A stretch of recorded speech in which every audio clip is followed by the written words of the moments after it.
Hi friends, welcome back to my channel. 10వ తరగతి recounting and reverification ఫలితాల విడుదలలో జాప్యం అవుతుందండి. ఇక్కడ పూర్తి వివరాలు చూడవచ్చు. జూనియర్ కళాశాలల్లో ప్రవేశాల గడువు ముగిసినా కూడా 10వ తరగతి అడ్వాన్స్డ్ సప్లిమెంటరీ పరీక్షల రీకౌంటింగ్ రీవెరిఫికేషన్ ఫలితాలు మాత్రం విడుదల కావడం లేదు. 10వ తరగతి అడ్వాన్స్డ్ సప్లిమెంటరీ పరీక్షల్లో అనుత్తీర్ణులైన 6,000 మంది విద్యార్థులు రీకౌంటింగ్ రీవెరిఫికేషన్కు దరఖాస్తు అయితే చేసుకున్నారండి. వీరిలో కొందరు ఉత్తీర్ణత సాధించే అవకాశం కూడా ఉంది. ఇంటర్ ప్రవేశాలకు శనివారం తుది గడువుగా నిర్ణయించడంతో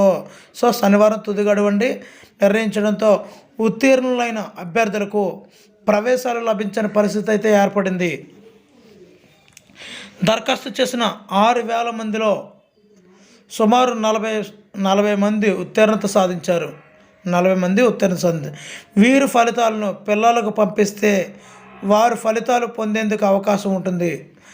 రీకౌంటింగ్ రీవెరిఫికేషన్లో జాప్యం జరిగితే ఉత్తీర్ణులైన వారు కూడా ఏడాది సమయాన్ని కోల్పోవలసి వస్తుందని ఈరోజు పేపర్లో అయితే ముఖ్యాంశంగా వచ్చిందండి.